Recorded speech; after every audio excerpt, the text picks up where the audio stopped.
तो hello student, स्वागत है आपका चैलेंजर्स यूनिक क्लासेस के ऑनलाइन यूट्यूब प्लेटफॉर्म पे। और आपका फिर से स्वागत है यहाँ पर इस प्लेटफॉर्म पे जहाँ पे हम लोग यूनिट एंड मेजरमेंट चैप्टर के लिए एमसीक्यू क्वेश्चंस कर रहे हैं। ये लेसन 1 क्लास 11 के लिए चल रही है और हम लोग बहुत सारे एमसीक्यू ऑलरेडी कर चुके हैं, यानी मल्टीपल चॉइस क्वेश्चंस। आगे की क्वेश्चंस के लिए आज ये नया वीडियो है जो 5वां दिन है, लगातार हम लोग क्लास कर रहे हैं जिसमें ये आज 5वां दिन है यूनिट एंड मेजरमेंट के एमसीक्यू का, है ना। तो चलो हम लोग शुरुआत करते हैं, लेकिन शुरुआत करने से पहले आप लोगों से एक रिक्वेस्ट है मेरा कि इस वीडियो को लाइक जरूर करें। अगर चैनल अभी तक आपने सब्सक्राइब नहीं करा है तो चैनल को सब्सक्राइब भी करें, क्योंकि आपका प्यार जो है वो इस चैनल पर बरसना चाहिए। उसके अलावा इस लिंक को, इस वीडियो के लिंक को जरूर अपने व्हाट्सएप स्टेटस में शेयर कर दे, हो सके तो फेसबुक और इंस्टाग्राम पे भी शेयर करें, अपने क्लास 11 के दोस्तों के पास भी शेयर कर दे, जिससे कि इस चैनल को भी थोड़ा ग्रोथ मिले, मेरी भी थोड़ी कॉन्फिडेंस लेवल बढ़ेगी। अगर इस चैनल को ग्रोथ मिलेगी तो आपका ही प्यार चाहिए, फिलहाल आपके लिए हम इतना मेहनत कर रहे हैं, तो आपका एक लाइक, एक सब्सक्राइब और शेयर करना तो बनता है ना। तो चलो फिलहाल हम लोग जल्दी से शुरुआत करते हैं अपना टॉपिक। आज 5वां दिन है यूनिट एंड मेजरमेंट, मात्रक और माप, लेसन 1 फिजिक्स का यूनिट एंड मेजरमेंट चैप्टर चल रहा है, जिसमें हम लोग ऑफलाइन क्लासेज में तो टॉपिक पढ़ ही रहे हैं, साथ में हम लोग मल्टीपल चॉइस के क्वेश्चंस यानी कि एमसीक्यू कर रहे हैं। ठीक है, तो एमसीक्यू के लिए ये जो क्लास है आज 5वां दिन है, डे 5।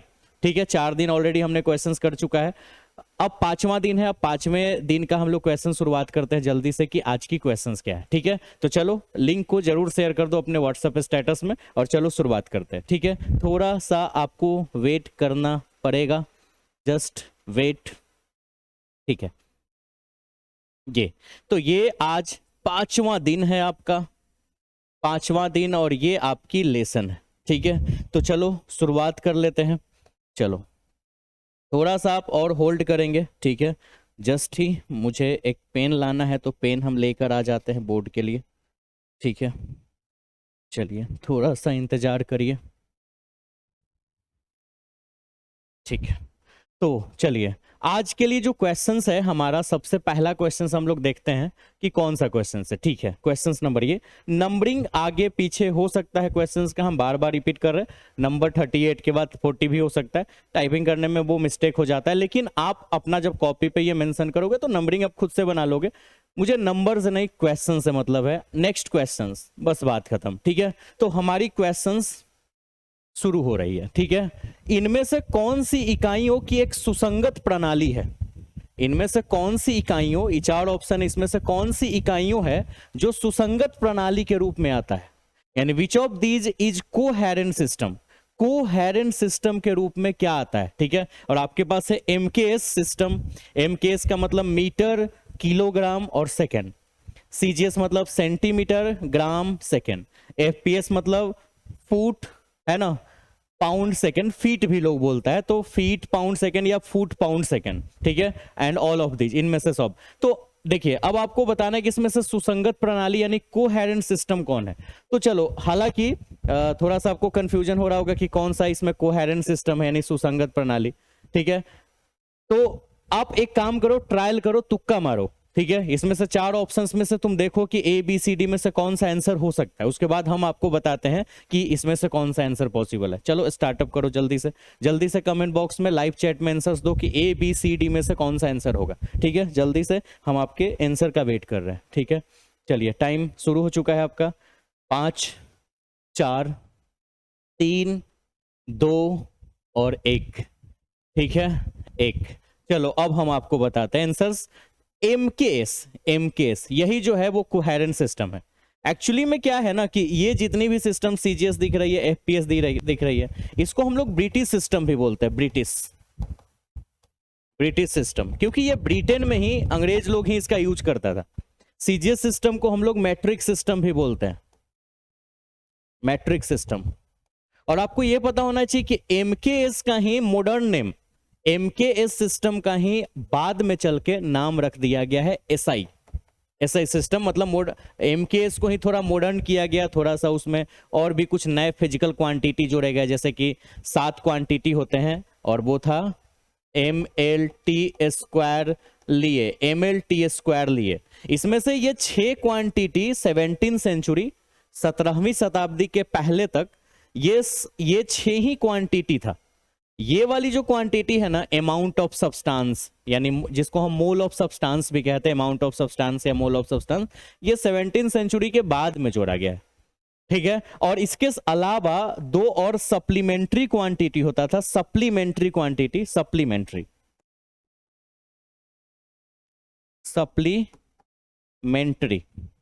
क्वांटिटी, ठीक है, जिसको हम लोग पूरक राशि के रूप में जानते हैं, पूरक राशि। और वो दो होता था, ठीक है, एक होता था प्लेन एंगल जिसको समतल कोण बोलते हैं, समतल कोण, और एक होता था सॉलिड एंगल जिसको ठोस कोण बोलते हैं, ठीक है। तो ये दो राशि, ये दो क्वांटिटी, और एक ये वाली राशि अमाउंट ऑफ सब्सटेंस यानी पदार्थ की मात्रा, ये बाद में जोड़ा गया था, पहले ये 6 ही राशि था। और जब ये 3 नए राशि जोड़े गए इस मूल में, ये फंडामेंटल में, तब एमकेएस का ही नाम एसआई बना दिया गया। तो अगर कुल मिला के अगर देखा जाए तो एमकेएस ही मुख्य रूप से हमारी पद्धति है, प्रणाली है, सिस्टम है, मुख्य रूप से एमकेएस का ही नया नाम एसआई है। तो इसलिए कोहेरेंट सिस्टम के रूप में, सुसंगत प्रणाली के रूप में हम लोग एमकेएस को ही जानते हैं, यानी एमकेएस जो है वही आपकी कोहेरेंट सिस्टम यानी सुसंगत प्रणाली है। क्योंकि पूरे इंटरनेशनल लेवल पे, सिर्फ भारत में नहीं, राष्ट्रीय लेवल पे नहीं, अंतरराष्ट्रीय लेवल पे, इंटरनेशनल लेवल पे जो है वो एसआई सिस्टम ही चलता है, और एसआई जो है वो एमकेएस से ही बना है। तो एमकेएस को ही हम लोग सुसंगत प्रणाली या फिर कोहेरेंट सिस्टम के नाम से जानते हैं, ठीक है। चलो अब नेक्स्ट क्वेश्चंस में चलते हैं। क्वेश्चन ये हो गया, ठीक है, क्वेश्चंस का नंबरिंग पे ध्यान नहीं देना है, क्वेश्चन, नेक्स्ट क्वेश्चंस, ठीक। चलो ठीक है, ये क्वेश्चंस है, एक पारसेक, ठीक है, एक पारसेक इनमें से किसके बराबर है भाई? इंग्लिश में भी पारसेक, हिंदी में भी पारसेक। एक पारसेक किसके बराबर है? 3.26 लाइट ईयर्स यानी प्रकाश वर्ष। लाइट ईयर्स को हम लोग प्रकाश वर्ष बोल सकते हैं, या फिर 9.46 इंटू 10⁻12 मीटर, या फिर 1.5 इंटू 10⁸ किलोमीटर, या फिर 10⁻16 मीटर। ठीक है, चलो बताओ कौन सा इसमें से आंसर होगा पॉसिबल। ठीक है, एक पारसेक बराबर क्या? ठीक है, जल्दी देखो एक पारसेक जो है इसमें से किसके बराबर है। ठीक है, देखो ए बी सी डी में से कौन सा आंसर, और answer answer ABCD live chat में आंसर देने से आपको कोई दिक्कत नहीं होना चाहिए। अगर गलत आंसर आप बता भी देते हो तो गलत को सही करने के लिए तो ये वीडियो बनाया गया है, कोई दिक्कत नहीं है। आपने कोशिश किया ये काफी है। आप आंसर गलत ही लिखिए, कोई दिक्कत नहीं, ट्राई किए, कोशिश किए, ये जरूरी है। तो आप आंसर जरूर डालोगे, जितने भी बच्चे देख रहे हैं इस वीडियो को सब आंसर डालेंगे। ठीक है, चाहे वो गलत हो या सही, फिर उसको सही किया जाएगा, है ना। चलो, ऐसा नहीं कि अरे गलती हो जाएगा मेरा तो नहीं डालते हैं, ऐसा नहीं सोचना है, डालना है जो भी आंसर आपको समझ में आता है। ठीक है, चलो तो अब यहाँ पे जो आंसर है वो हम आपको पहले इसका एक्सप्लेनेशन कर दें। देखो एक पारसेक बराबर ऐसे होता है 3.08 इंटू 10⁻16 मीटर, ये एक पारसेक होता है। अगर आपसे पूछा जाए, और एक और चीज एक और लिख ले रहे हैं, एक पारसेक, इसकी वैल्यू हमने ऑफलाइन क्लास में बनाया था। ठीक है, 3.08 को हम अप्रोक्सीमेटली का साइन दे देते हैं। ठीक है, अप्रोक्सीमेटली 3.1 भी तो लिख सकते हैं 3.08 को, और इंटू 10⁻16 मीटर, ये आंसर होता है। तो हालांकि 3 के पावर 16 यहाँ पे ऑप्शन में तो दिख रहा है, डी ऑप्शन, लेकिन उसमें 3 मल्टीप्लाई होना चाहिए था, 3.1 इंटू 10⁻16 मीटर। तो डी आंसर होने से तो रहा, सी भी आंसर नहीं हो सकता है, बी भी आंसर नहीं हो सकता है, तो अगला ऑप्शन क्या है? तो ये जो ऑप्शन है 3.26 लाइट ईयर्स, ये सही है। ठीक है, ऐसा क्यों होता है बताते हैं, इसके पीछे रीजन। ठीक है, एक पारसेक तो हमने ये लिखा, मान लो हमने इसको इक्वेशन फर्स्ट कर लिया।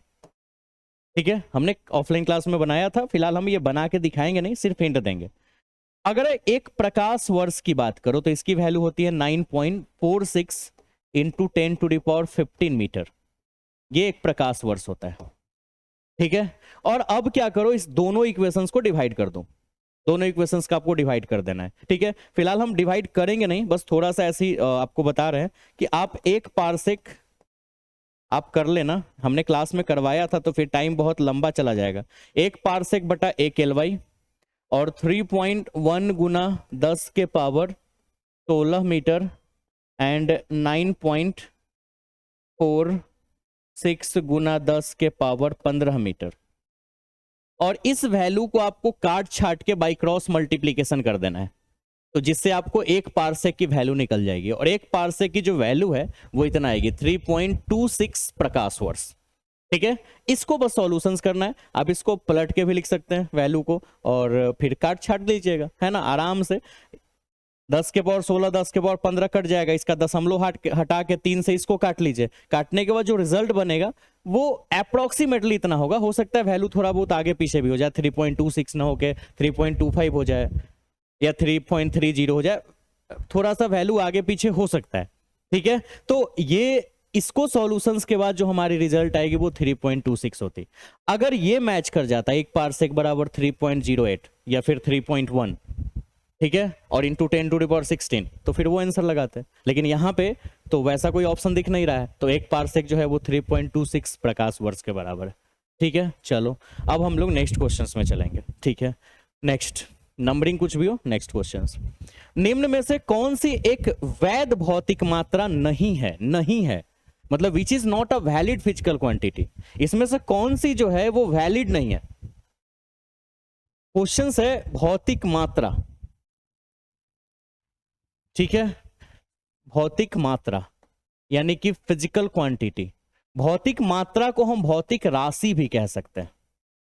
इसमें से कौन सी भौतिक राशि नहीं है। हमने आपको बताया था भाई कि भौतिक राशि किसे कहते हैं, जिस चीज को मापा जा सके वो है भौतिक राशि या भौतिक मात्रा भी, जिस चीज को मापा जा सके। यानी कि भौतिक राशि को इंग्लिश में फिजिकल क्वांटिटी बोलते हैं। तो जिस चीज को मेजरमेंट कर सकते हैं, माप सकते हैं, वो भौतिक राशि है। अब आप देखो कि कौन कौन सी चीजें माप सकते हैं। जो माप सकते हैं वो भौतिक राशि है, और जो माप नहीं सकते हैं वो अभौतिक राशि है, यानी नॉन फिजिकल क्वांटिटी। ठीक है, तो देखो द्रव्यमान, जिसको इंग्लिश में मास बोलते हैं, बिल्कुल माप सकते हैं। तो ये आंसर तो नहीं होगा, क्योंकि ऑप्शन में कह रहा है कि कौन नहीं है। दूसरा, लंबाई भी मापा जा सकता है, यानी इंग्लिश में लेंथ बोलते हैं, मापा जा सकता है, तो ये भी आंसर सही नहीं है। संवेग, मोमेंटम, ये होता है द्रव्यमान गुना वेग। संवेग जो है वो द्रव्यमान और वेग से बना है, और द्रव्यमान और वेग दोनों माप सकते हैं, यानी momentum equal to mass into velocity, ये दोनों मापा जा सकता है। तो ये भी तो आंसर नहीं हुआ। लेकिन फिर लास्ट ऑप्शन है बुद्धिमत्ता यानी इंटेलिजेंस। अब सोचो ये नहीं मापा जा सकता है। अब कोई आदमी को बोला जाए कि श्याम का बात करते हैं, तो देखो ये जो श्याम नाम का जो लड़का है ना, वो 5 किलो ज्यादा बुद्धिमान है। बड़ा अजीब नहीं लगेगा, 5 किलो बुद्धिमान है ना। या बोल दे कि वो जो मोहन है ना, ठीक है, वो 5 मीटर ज्यादा इंटेलिजेंट है, तो बड़ा ऑकवर्ड लगेगा। तो कहने का मतलब क्या है ना कि हम इन सब चीजों को माप नहीं सकते। बुद्धिमत्ता, इंटेलिजेंस को मेजरमेंट नहीं कर सकते। हम बता सकते हैं कि कोई ज्यादा तेज है, कोई कम तेज है, लेकिन उसकी एग्जैक्ट एक वैल्यू नहीं बताया जा सकता है कितना, है ना, कि 5 किलो, 2 किलो, 5 मीटर, 2 मीटर, 2 ग्राम, 10 ग्राम, ऐसा कुछ नहीं बोल सकते। बस ज्यादा कम बता सकते हैं कि वो ज्यादा तेज है, कम तेज है, मध्यम तेज है।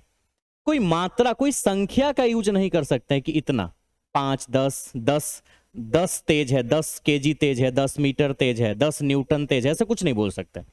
अब मात्रा मतलब एक संख्या का यूज करना है। हम ज्यादा बोल सकते हैं कि कोई आदमी जो है वो ज्यादा तेज है, कम तेज है, मध्यम तेज है, ऐसे से बोल सकते हैं। तो इसमें यही एक चीज है जिसको हम लोग फिजिक्स के मेथड से नहीं माप सकते।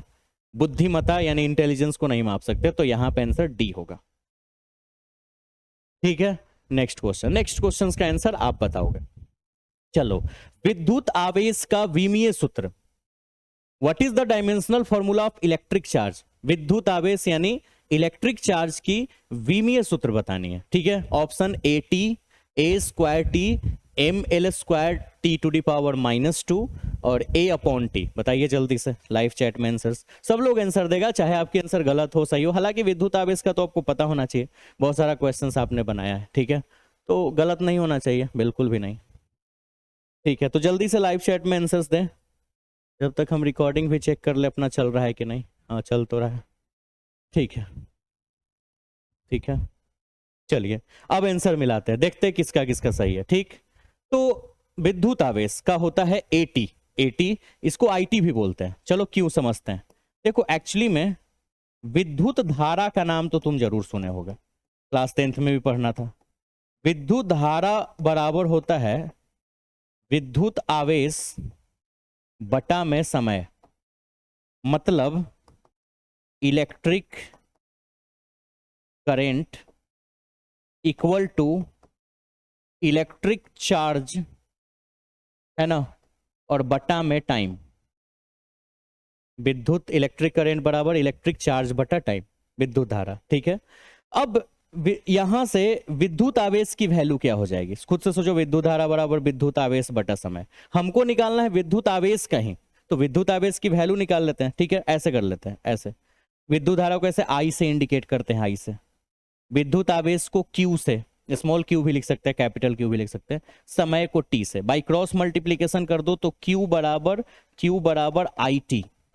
ये फॉर्मूला बनता है विद्युत आवेश का, क्यू बराबर आई टी, यानी आवेश बराबर विद्युत धारा गुने समय, आवेश बराबर विद्युत धारा गुने समय, ठीक है। यानी कि electric charge equal to electric current into time, ये बनता है। और अब बना लो, ठीक है। यहां पे चलते हैं।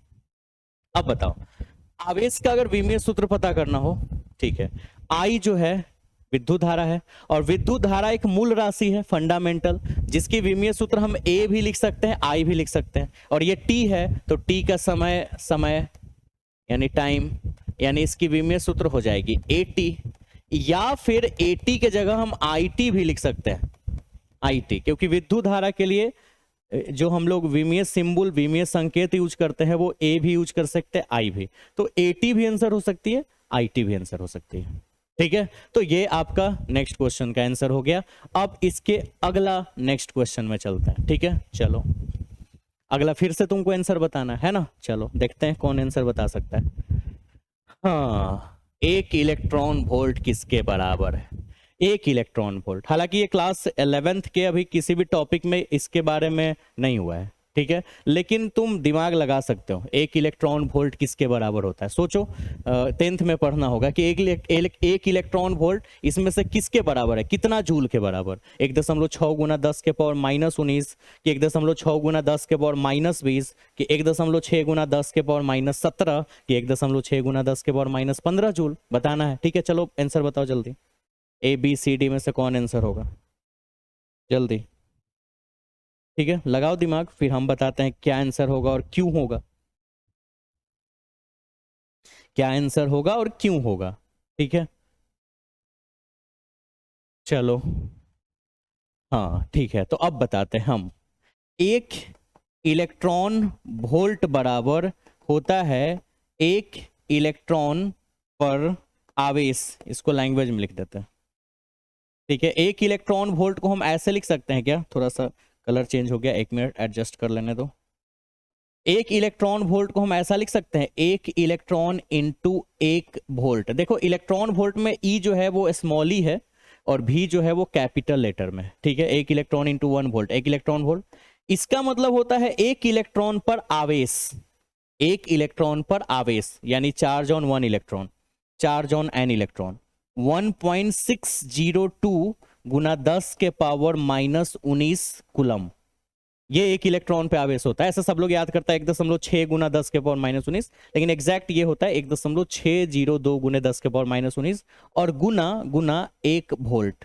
एक से 1.602 में मल्टीप्लाई होके वही रह जाएगा 10 के पावर -19 कूलम वोल्ट, और कूलम वोल्ट को हम जूल बोलते हैं 1.602 गुना 10 के पावर -19 जूल, क्योंकि एक कूलम वोल्ट का मतलब 1 जूल होता है, ठीक है। एक्चुअली में अगर देखा जाए ना, तो देखो हम यहाँ पे थोड़ा सा इसकी भी डिटेलिंग समझा दे तो आपको थोड़ा अच्छा लगे।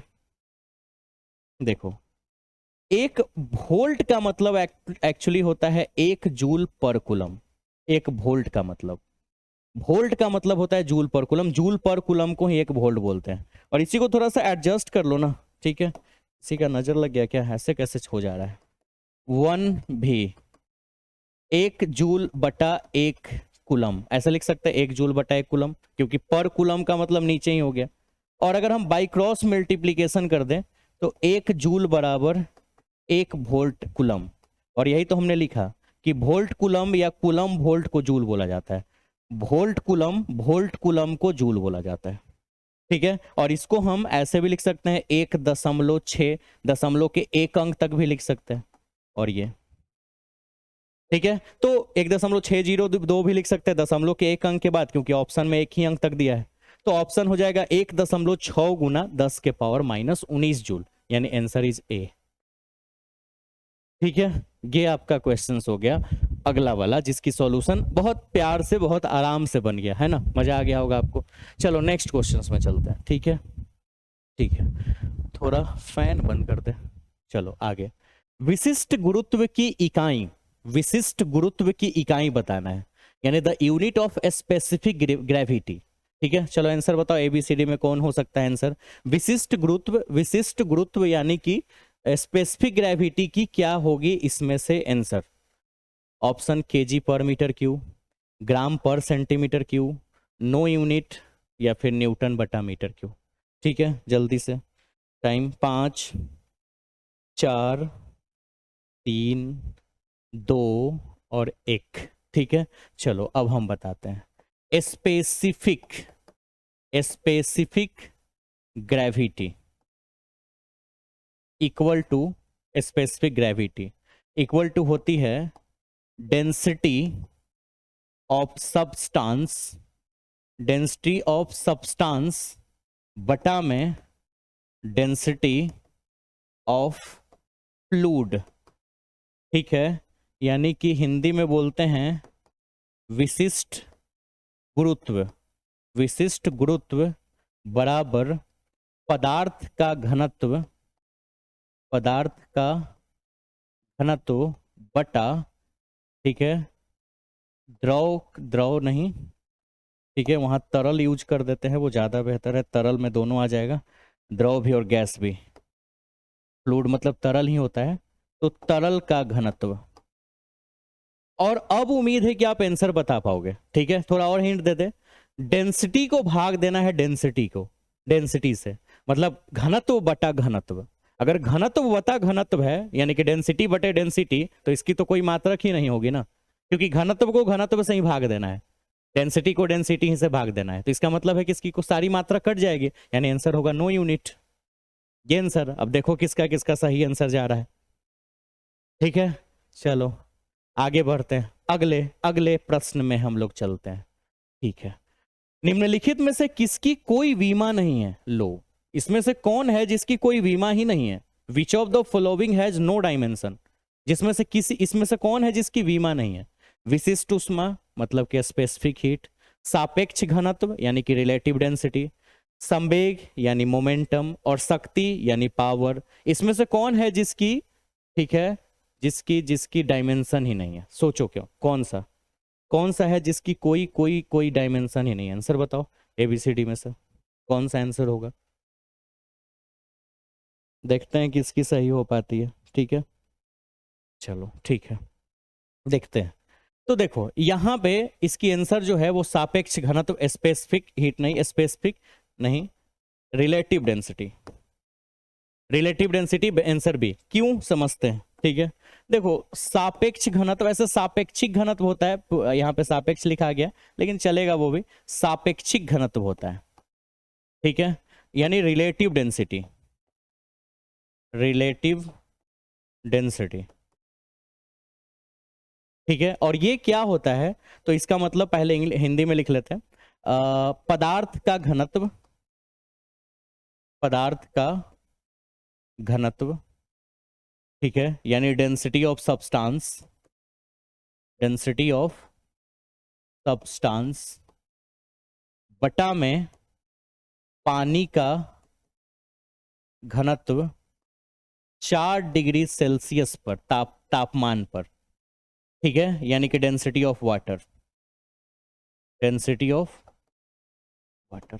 आप जब भी ऑब्जेक्टिव लिखोगे पूरा एक्सप्लेनेशंस के साथ बनाओगे।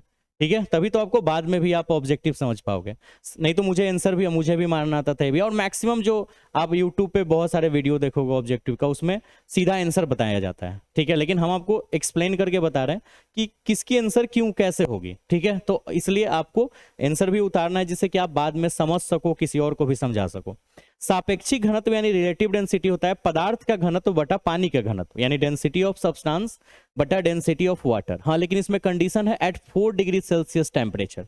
टेम्परेचर जो है यानी तापमान पानी का 4 डिग्री सेल्सियस पे होना चाहिए। 4 डिग्री सेल्सियस तापमान पर पानी का सबसे महत्तम घनत्व होता है कितना? 1000 kg पर मीटर क्यूब। इस बात को बड़ा ध्यान दीजिएगा।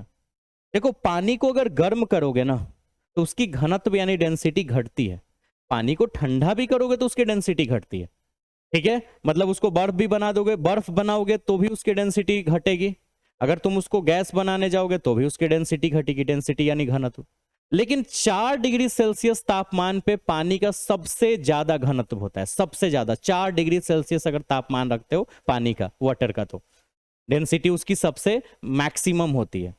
डेंसिटी यानी घनत्व कितना? तो 1000 kg पर मीटर क्यूब। पानी का घनत्व 1000 से ज्यादा नहीं होता है, लेकिन ये भी कंडीशन है, ये कब होगा? जब तापमान 4 डिग्री सेल्सियस रहेगा। उससे बढ़ाओगे तापमान तो भी घटेगा डेंसिटी, उससे घटाओगे तापमान 4 डिग्री से तो भी घटेगी डेंसिटी। ये सबसे ज्यादा होता है, मतलब ये मैक्सिमम है, इससे ज्यादा नहीं हो सकता है। 1000 kg पर मीटर क्यूब। तो अब बताओ कि इसमें सापेक्ष घनत्व यानी कि घनत्व को घनत्व से ही भागा दे रहे हो, मतलब कि डेंसिटी को डेंसिटी से ही भागा दे रहे हो। तो बताओ इसकी कोई बीमा होगी? इसकी तो कोई बीमा नहीं होगी। इसलिए सापेक्ष घनत्व, सापेक्षिक घनत्व यानी कि रिलेटिव डेंसिटी ही आंसर होगा। होना तो यहाँ सापेक्षिक होना चाहिए, लेकिन कहीं कहीं हो सकता है सापेक्ष भी लिख दे, ऐसे सापेक्षिक घनत्व। तो ये आपकी आंसर होगी। ठीक है, चलो समझ आया। अगली क्वेश्चंस, ये बात जरूर ध्यान रखना है पानी वाला, कि पानी की घनत्व सबसे ज्यादा 1000 होती है 4 डिग्री सेल्सियस तापमान पे। अगर 4 डिग्री सेल्सियस तापमान से बढ़ाओगे तो भी पानी की घनत्व घटती है, और अगर घटाओगे तो भी पानी की घनत्व घटती है। ठीक है, और सबसे ज्यादा वो होता है। आगे, पृष्ठ तनाव की इकाई क्या है? पृष्ठ तनाव यानी सरफेस टेंशन, सरफेस टेंशन, पृष्ठ तनाव की इकाई, पृष्ठ तनाव की इकाई सरफेस टेंशन, जल्दी बताओ। ठीक है, पृष्ठ तनाव यानी सरफेस टेंशन की आंसर बतानी है। चलो बताओ, उसके बाद फिर हम बताते हैं कौन सा आंसर होगा। पृष्ठ तनाव की इकाई, ऐसा यूनिट ही पूछ रहा है ना, क्या पूछ रहा है? ऐसा तो लिख दिया है बस इकाई, लेकिन चलो इसमें से देखो, ऐसा ही पूछेगा क्योंकि 3 ऑप्शन तो ऐसा ही का ही है। ठीक है, चलो देखते हैं। पृष्ठ तनाव, पृष्ठ तनाव बराबर होता है बल बटा लंबाई। अब ये सब सूत्र बल बटा लंबाई कैसे बना, ये सब जब पृष्ठ तनाव की टॉपिक आएगी ना, तो 11th क्लास में ही हम लोग पढ़ेंगे, तो वहां पे समझाया जाएगा कि ये फॉर्मूला क्यों बना। Surface tension equal to force by length, force by length. अब आपको देखना है कि कौन का हो जाएगा मीटर। ठीक है, तो ये हो गया न्यूटन पर मीटर, ऐसे भी लिख सकते हैं, या फिर न्यूटन पर मीटर ऐसे भी लिख सकते हैं। ठीक है, अब देख लो आंसर तो ऐसे ही दिया है न्यूटन पर मीटर, मतलब हमारी जो आंसर है वो ए होगी।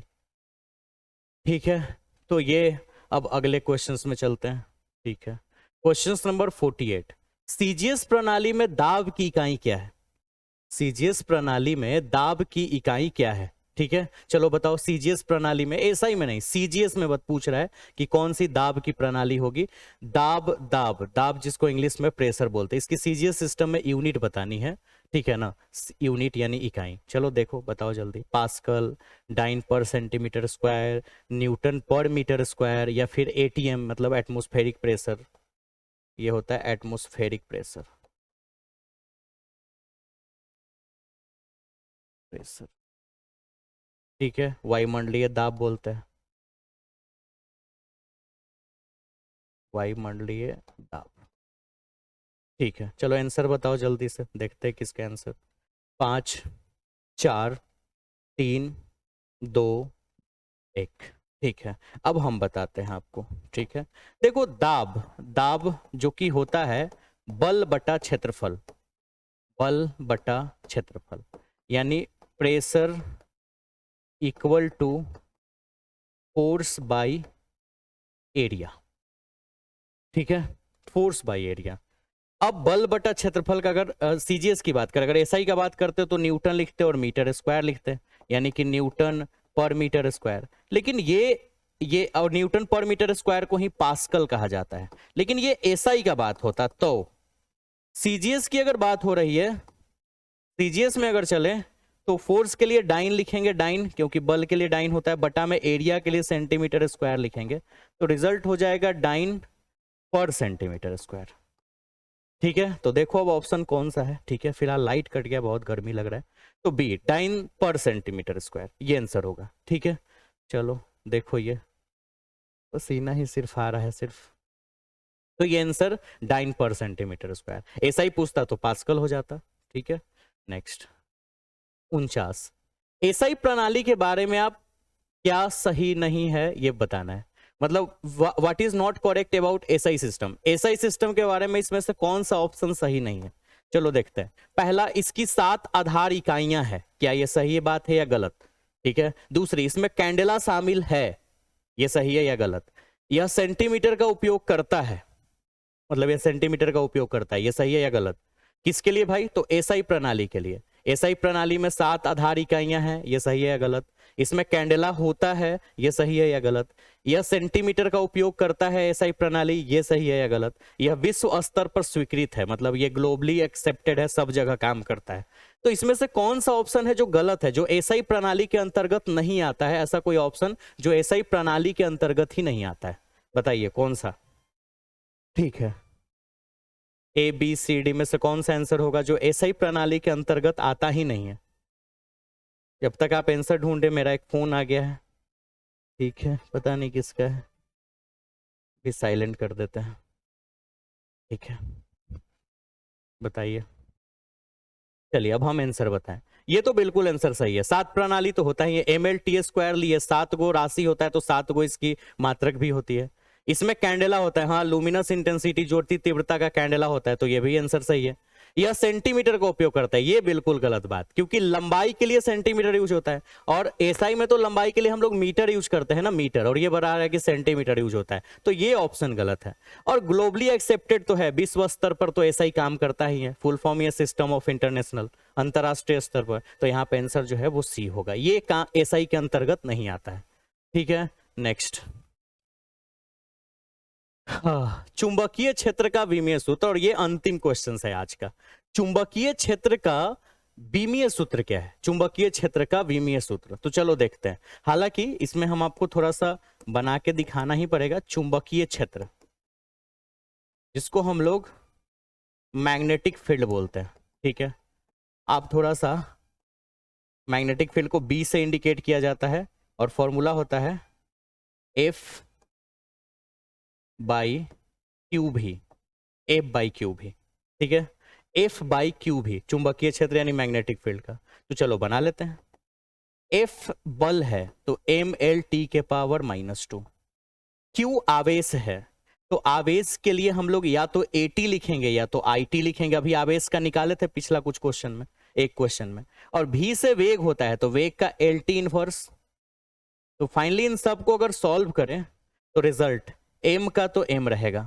अब अगर देखा जाए तो यहां L से L गया, और बचा क्या, और देखा जाए तो T से T इनवर्स भी गया, है ना। तो अब क्या क्या बचा, देखो m तो बचा, m तो बचा, और T भी बचा, T का पावर -2 बचा, A भी बचा, A ऊपर जाएगा तो A पर -1। इसको हम लोग ये भी लिख सकते हैं, m T पर -2 और I पर -1, A के जगह I भी यूज हो सकता है। तो अब ऑप्शन देख लीजिए कौन सा है, जल्दी से आंसर बताओ कि कौन सा ऑप्शन सही है। m T के पावर -2 A इनवर्स, है ना, या A पर -1 भी बोल सकते हैं। बताओ ABCD में से कौन सा आंसर है, जल्दी से। ठीक है, जल्दी बताओ, हमने तो बना दिया, तुमको तो बस ऑप्शन ही चूज करना है। ठीक है, चलो, तो answer is a, answer is a. ठीक है, तो मजा आया आपको। इस तरह से बहुत सारे क्वेश्चंस जो है, ठीक है, आपके लिए ऐसे ही लाते रहेंगे हम, बस आपका प्यार बना हुआ रहना चाहिए इस वीडियो पे, इस चैनल पर भी। साथ में आप पढ़ाई भी करते रहे, आपको जब कुछ सीखने को मिल रहा है, ठीक है, तो आप पढ़े और आप अपनी रिजल्ट को बेहतर करें। ठीक है, हम चाहते हैं कि ऑफलाइन के साथ साथ आप ऑनलाइन प्लेटफॉर्म पे भी रहें, जिससे क्या है कि आपकी नॉलेज थोड़ा सा और इम्प्रूव हो। और इस वीडियो के लिंक को दोस्त के पास जरूर शेयर कर दें। ठीक है, तो उम्मीद रखते हैं कि आप मेरी बात मानेंगे, है ना, और इस वीडियो को लाइक भी कर देंगे, चैनल को सब्सक्राइब कर देंगे। अगर चैनल को आपने सब्सक्राइब नहीं किया है तो वीडियो के लिंक को आप शेयर भी कर लेंगे। तो फिलहाल अपना ख्याल रखिए, मिलते हैं हम लोग नेक्स्ट वीडियो में इसी तरह के बहुत सारे क्वेश्चंस को लेकर। ठीक है।